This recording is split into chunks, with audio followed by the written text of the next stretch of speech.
Hello guys, what is up, it's King Christo here, and today I'm here for another video. Today, in this video, we are going to be doing another PC part picker build, and this build is going to be priced at $1,200, and it will have a total of around 400 watts used by power supply. The color scheme will be black and white, and just one quick disclaimer, there is no operating system or peripherals like a mouse and keyboard, monitor included in this build guide. Also, before we get into the build, guys, I want to tell you, I thought of this build. And why did I have to think of this build? Because not enough of you have gone down in the link in the description below and joined the Discord server so that you guys can recommend builds. Honestly, I want these builds to be from you guys and not from myself. So please go down in the link in the description and join the Discord server. I think we have like 3 members right now. So if we get more and we get some people to do recommendations, that'd be really awesome. So yeah, it'll be in the link in the description below. Go join and tell me what builds you guys would like to see. Okay, so first up for our processor, we have the AMD Ryzen 1600X. This is the most high end of all the Ryzen 5 CPUs, priced at $250.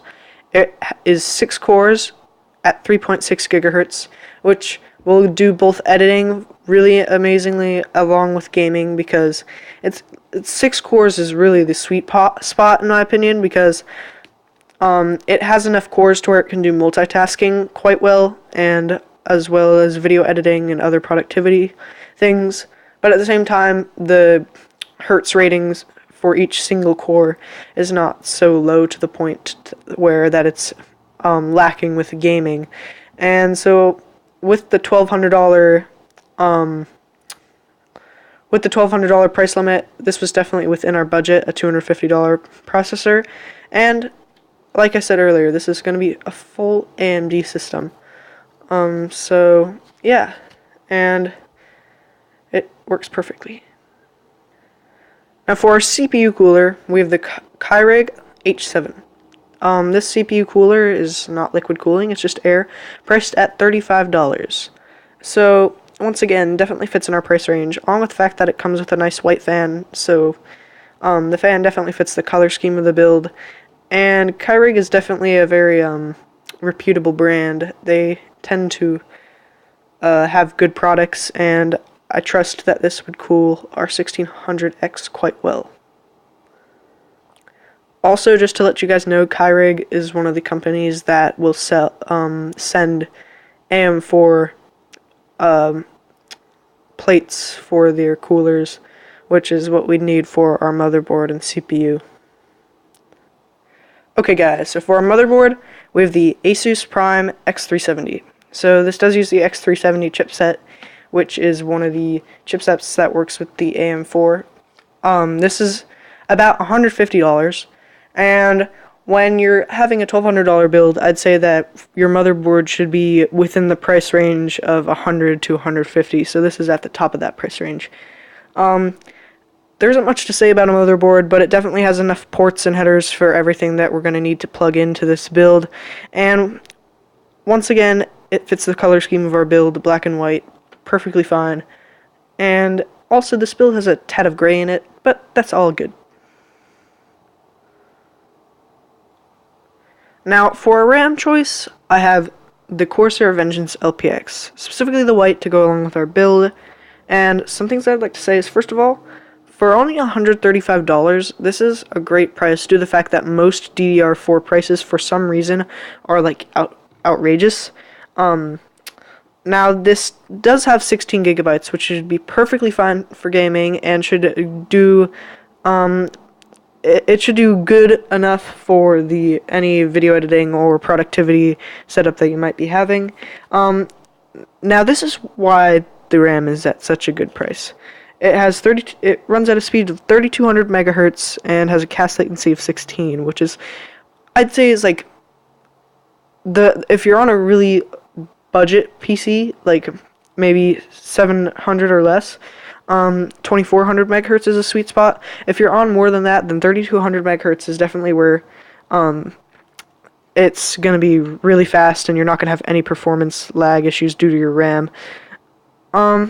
Also, it is low profile RAM, meaning that we won't run into any issues with our CPU cooler and our RAM getting in the way of each other, which can be an issue for some really large RAM kits or really large CPU coolers. So that's also one more plus. And so yeah, that's the RAM. Now, for our main storage unit, we have the Western Digital Black 1TB. Not much to say about it. It's $70, so doesn't cost all that much for storage, along with the fact that the WD Black is the faster of the black and blue by WD, so it's going to do just simple tasks and boot up games and whatnot faster than their blue version, along with the fact that Western Digital definitely makes very reliable hard drives. And there isn't really much to say about storage, it's just what you store, but this definitely is a good option if you are making a build to this budget. Now, if you have a lower budget, I definitely suggest getting a Western Digital 1TB blue, as that's not as fast as this, but it is only $50 instead of $70. Now, I did throw in an SSD for our commonly used applications and to install Windows on when you install Windows later, so that your PC turns on fast. This is the Samsung 850 EVO. It's a 250 gigabyte SSD, so that's plenty enough space to just install your operating system on, and like I said, apps that you use very, very often. For example, I guess you could install, your internet browser or whatnot on this. Also, this SSD does blend in with our color scheme. As you can see on the SSD itself, it's just black, white, and gray, and so that's perfect. And yeah, at a price of $100, this is a very good deal for this specific SSD because it is one of the faster SSDs out there, besides the 850 Pro, which is obviously much more expensive, and it actually has like a red color scheme to it, so it wouldn't really fit in the build well at all. So this is kind of that sweet spot.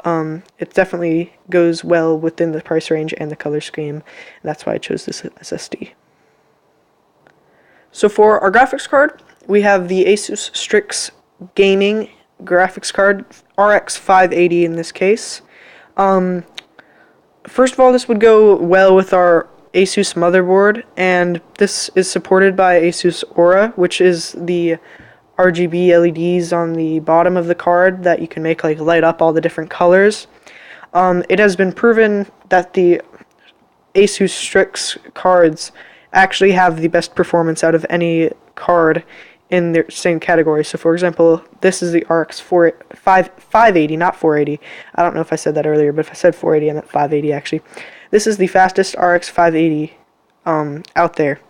Now this is also the most expensive at $280, and this is actually $4 less than the RX, or not the RX, the GTX 1060 6GB model by Asus Strix. And I looked up quite a bit of reviews on the RX 580 versus the GTX 1060 6GB, and because last PC video, I put a 1050 Ti as the graphics card, and everybody got really mad because they're like, oh, AMD's RX 470 is better. I was like, okay. And so I made sure I did some more research on the graphics card this time so that people wouldn't get mad. And the RX 580 is faster than the 1060, even though they're similarly priced. And obviously, if you guys wanted to, you could either go for a cheaper graphics card than this at $280 and get the price of the build down lower, and then maybe later upgrade to something even better than this. But for this specific budget, this works perfectly, and yeah. Okay, so for a case, the thing that we're going to be putting all these parts in that you would actually see, I chose the NZXT S340 Elite. This case sells for around $90. It fits our motherboard because it is an ATX case, along with all of our other components that we need to put in here. it has enough fan and radiator support for anything that you'd want to be doing later on.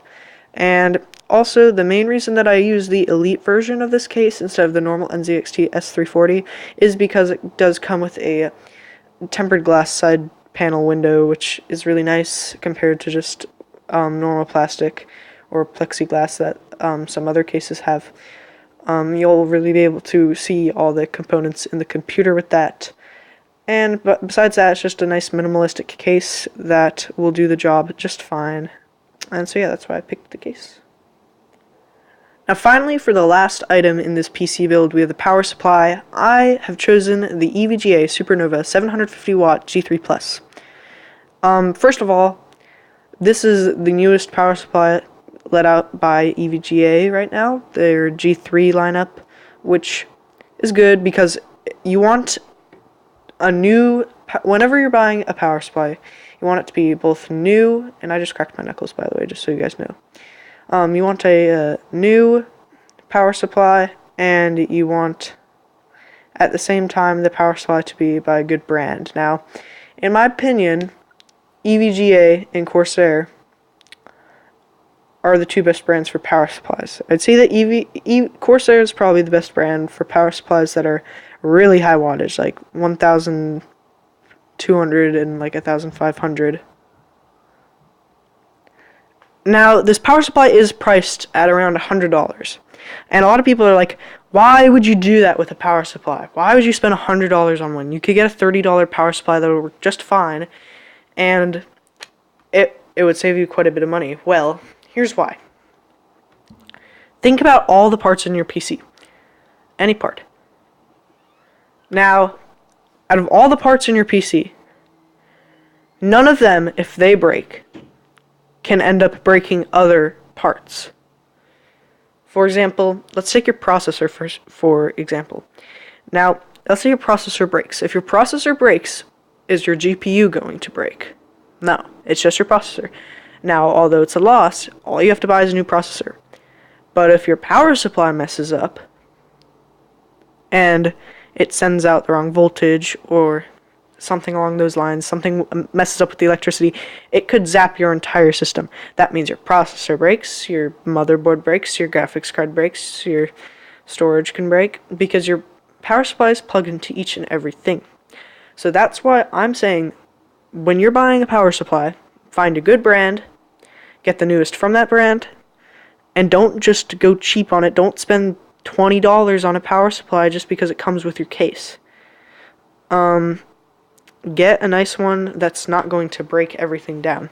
Now, also, a lot of people are going to say, Chris, this is so overkill. You don't need 750 watts.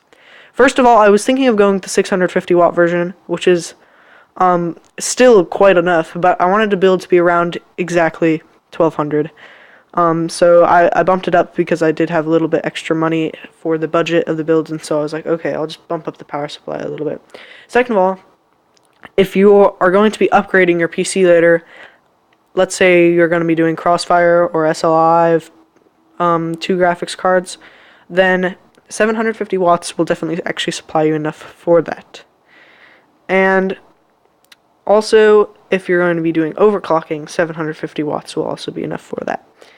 Now, finally, I want to say that this is gold certified, meaning it's basically when the certifications, the higher they are, it goes white, bronze, silver, gold, platinum, titanium. The higher the certification, the more power that it's drawing, the more power let me think about how to word this. The more power that the power supply draws from the wall is actually being used for your PC. Because if you have a really low rating, let's say you only have a white rating, your power supply could be drawing 550 watts from the wall, when in reality the PC only needs 400 to run. And so that's wasting your electricity bill. So that's why I'd say unless you're, like I said earlier with some other parts, unless you're on like a really cheap $600 budget maybe, if you're on a $1,200 budget here, I'd say go for at least gold or higher.